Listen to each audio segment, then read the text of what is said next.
ecuatoriano, fue clave en la dolarización ecuatoriana, y tengo entendido que le presentó un trabajo al presidente Milei en el que sostiene que Argentina está en condiciones de dolarizar ahora. Ya, sí. Y está en línea. Francisco, Sí. ¿cómo le va? Bien, muchas gracias. ¿Cómo están ustedes? ¿Cómo está usted? Bueno, tengo entendido que usted tenía idea de juntarse, reunirse con el presidente, pero finalmente no pudo ser, ¿verdad? Así es, sí. Desgraciadamente el presidente tenía... Su agenda se complicó un poco y tuvo que reagendar, y yo ya salgo del país el lunes y él se fue hoy, así que quedará para otro día. Pero usted insiste con que dolarizar hoy en la Argentina es posible hacerlo ya, que no hay que esperar nada. Sí, pero quiero clarificar que no soy solo yo. Es decir, en el Johns Hopkins Institute for Applied Economics, donde trabaja Steve Hanke, que lo maneja Steve Hanke, publicamos entre John Greenwood, Steve Hanke y yo en noviembre ya un plan para dolarizar Argentina y eliminar el Banco Central, en el cual decimos lo mismo. Es decir, hay los economistas que hemos participado en cambios de esquemas monetarios a nivel mundial, casi todos estamos de acuerdo, digo todos, no conozco ninguno que no esté de acuerdo, en que la Argentina tiene más que suficientes recursos para dolarizar ya. Y tal vez sería importante explicar el por qué, qué es la dolarización y qué se necesita para dolarizar la Argentina. Lo único que se necesita para dolarizar la Argentina es suplantar los billetes en circulación, los pesos que circulan. El resto del dinero y los contratos en la economía se cambian de un solo plumazo, se cambian porque se cambia la unidad de cuenta. Es decir, el 98% del dinero en la economía se cambia de la noche a la mañana de un plumazo, porque están en cuentas bancarias que hoy están en pesos y mañana despertarían en dólares. Entonces, lo único que se requiere para dolarizar la economía es una voluntad política para hacer ese cambio de unidad de cuenta y físicamente reemplazar los pesos en circulación, que solo son 8.000 millones de dólares ahorita en la economía argentina, y hay 26.000 millones en las reservas. En consecuencia, Argentina tiene 3 veces lo que necesita para poder dolarizar. Ahora, señor Salles, la propuesta que usted le hizo a Milei, supone que la gente, además de lo que acaba de decir, va a sacar los dólares del colchón, como decimos habitualmente acá en Argentina, que están en unas cajas de seguridad, que están en cuentas, etcétera. Bueno, o sea, no supone ni depende de ello, pero no creo que es una suposición contar en la experiencia empírica internacional en este tipo de cosas, especialmente la condición en Ecuador. Cuando Ecuador se dolarizó, la banca había recientemente confiscado los depósitos de muchos de los ecuatorianos a través de un congelamiento bancario y un feriado bancario que había sido decretado por el gobierno. Es decir, habían depósitos congelados en el sistema financiero ecuatoriano cuando el Ecuador se dolarizó. ¿Qué acabó sucediendo? La gente empezó casi inmediatamente, pero en semanas, en días bajaron las tasas de interés y en pocas semanas empezaron a regresar los depósitos al sistema financiero. Es decir, la gente sacó su colchón bank y lo depositó en un sistema financiero que todavía tenía depósitos congelados y confiscados. Eso es un caso extremo de desconfianza en el sistema financiero, en el cual el shock de dolarización es un shock de confianza, no de desconfianza, que demuestra que la gente agarra su colchón bank y lo lleva a los bancos. Y hay muchas razones por las cuales eso va a suceder, así que, pero les dejo hacer otra pregunta, sí, porque ese punto lo podemos discutir más, si quieren. Quería plantearle esto, porque usted sostiene que, tal cual ocurre en Europa con una unidad monetaria en prácticamente toda Europa, podría ocurrir en América con el dólar, ¿no? O sea, que toda América tomara el dólar como su moneda.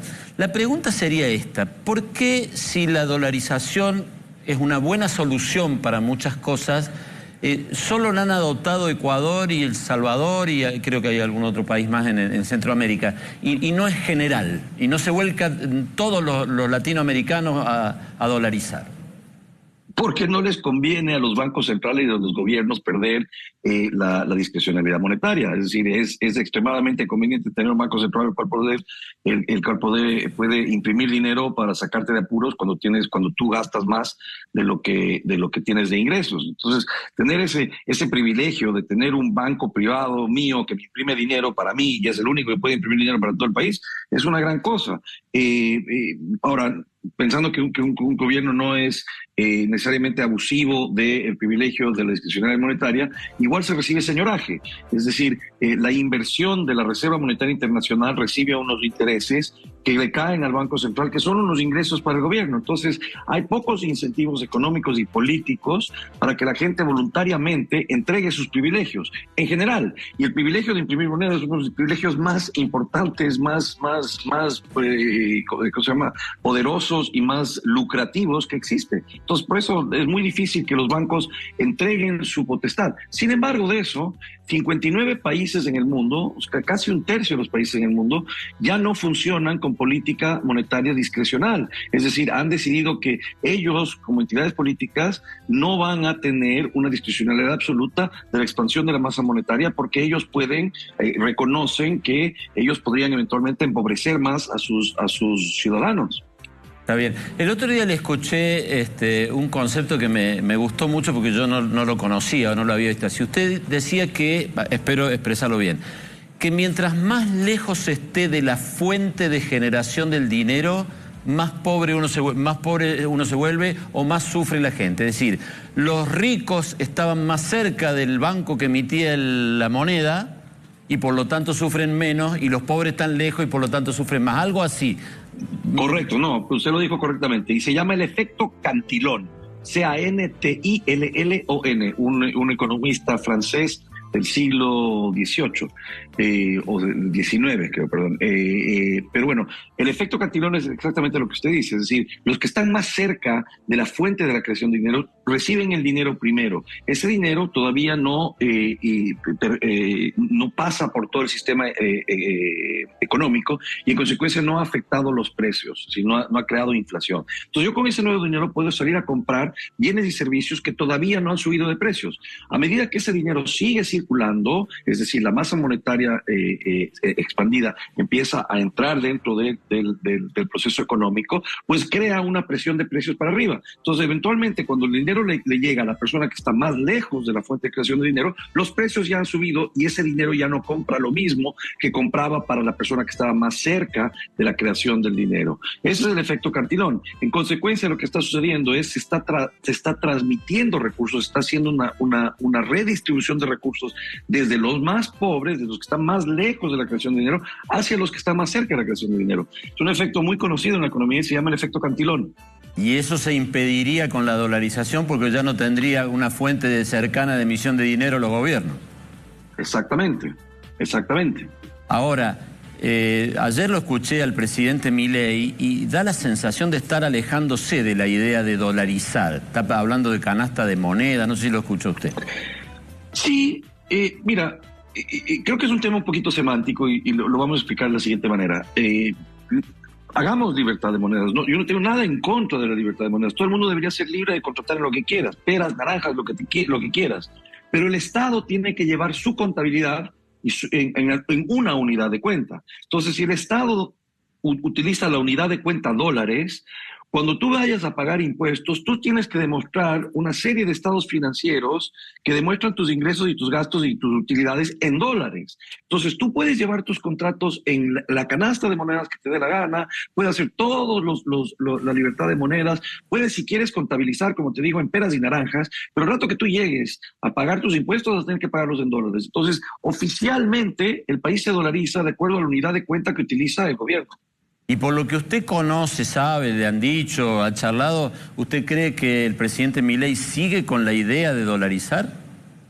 Estoy absolutamente convencido que sí. Él entiende que el dinero mal usado pulveriza al país y pulveriza a los más pobres. Y él es un hombre que tiene alguna formación académica, económica como yo, escuela austriaca. Entonces, adicionalmente entendemos o ponemos los austriacos al economista como el eje central, básicamente, el protagonista del proceso económico. ¿Qué necesita el empresario? Es poder hacer cálculo económico eficiente. Para poder hacer cálculo económico eficiente necesita que los precios sean relativamente estables. En consecuencia, necesitamos o tener una moneda estable propia o adoptar una moneda que nos va a dar una estabilidad como el dólar. Entonces, yo pienso que él sí tiene toda la intención de dolarizar. El problema es que quizás está en la trampa de las precondiciones, que es lo que llamamos Steve Hanke y varios otros economistas, llamamos a la situación en la cual parece estar ahorita Milei.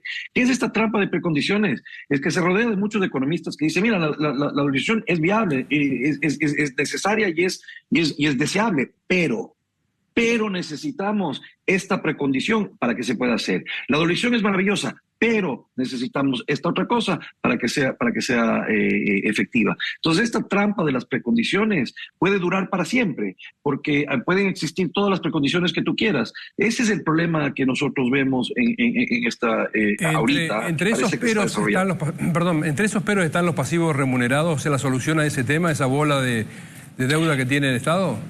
Absolutamente, pero ese es uno de los peros. He escuchado muchos, pero hablemos de eso, de los pasivos remunerados. El Banco Central del Ecuador, cuando dolarizó, también tenía pasivos remunerados y se pagaron dentro de un año después de dolarizar. ¿Y qué pasa con esos pasivos remunerados en la dolarización? Los pasivos remunerados del Banco Central del Ecuador pagaban 91% la semana antes de dolarizar. La semana después del anuncio de dolarización por un presidente con 7% de probabilidad y que 12 días más tarde sería derrocado en un golpe de Estado, la tasa de interés bajó del 91% al 9% en una semana, con un presidente sin credibilidad. Entonces, ¿qué le hace eso al déficit fiscal? Eso le ayuda muchísimo al déficit fiscal porque estás bajando el costo de los pasivos remunerados del Banco Central y le ayuda muchísimo a la solvencia del Banco Central. Pero ojo, un Banco Central solvente no es necesario, si la solvencia del Banco Central no incide para nada en la capacidad de dolarizar la economía. Y esto es otro de los peros. Otro de los peros que dicen es, hay reservas netas negativas. Y si ustedes se fijan, hay 18 diferentes formas de cálculo de reservas netas negativas. ¿Por qué? Porque no existe un solo rubro en el balance del Banco Central que diga reservas netas. El Banco Central solo contabiliza reservas brutas. El cálculo de reservas netas es algo que el Fondo Monetario ha dado lineamientos de cómo calcular, pero es un cálculo absolutamente subjetivo de cada economista, que incluye dentro de los pasivos que le remita a la Reserva Monetaria Internacional para declarar que son netas o negativas. Eso depende del juicio de cada economista que hace ese cálculo. Entonces, decir que las reservas netas negativas son otro pero es también incorrecto, porque el Ecuador tenía reservas netas negativas cuando dolarizó. Está bien, Francisco, muchas gracias, muy amable, la verdad, muy instructivo hablar con usted. Que ande muy bien. Hasta las órdenes. Gracias. Sí, el otro día hablando con él, decía los pasivos renumerados son asientos contables, no hay que darle billetes. Sí, sí. Es un asiento en una contabilidad. Originalmente las LELIC, ahora los PASED, pero son los depósitos de los ahorristas, porque vos los llevas al banco y el banco con esa plata pone... Está bien, pero es un número electrónico, quiere decir él. Hasta que el ahorrista vaya a buscar su plata. Salvo que el ahorrista quiera sacar, pero bueno, la tarea es que no lo quiera sacar. Por eso él decía al principio que la única condición es que tenga los billetes dólares suficientes para reemplazar los pesos circulantes. Sí, el propio Milei ha dicho que ya el tipo de cambio de mercado está en condiciones. Eso tiene un problema. Los votantes de Milei no convalidan la dolarización.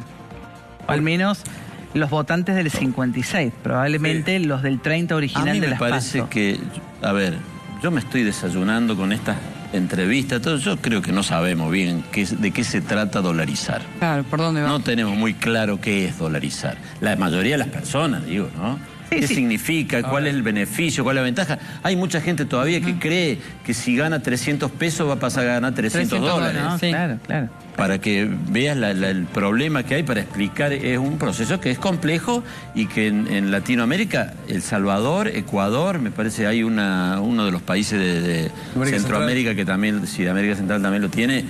Y nada más, ¿no? En Honduras, en Salvador, donde vos estuviste, sí. se paga con dólares. Con dólar también, ¿no? Sí. Bueno, Panamá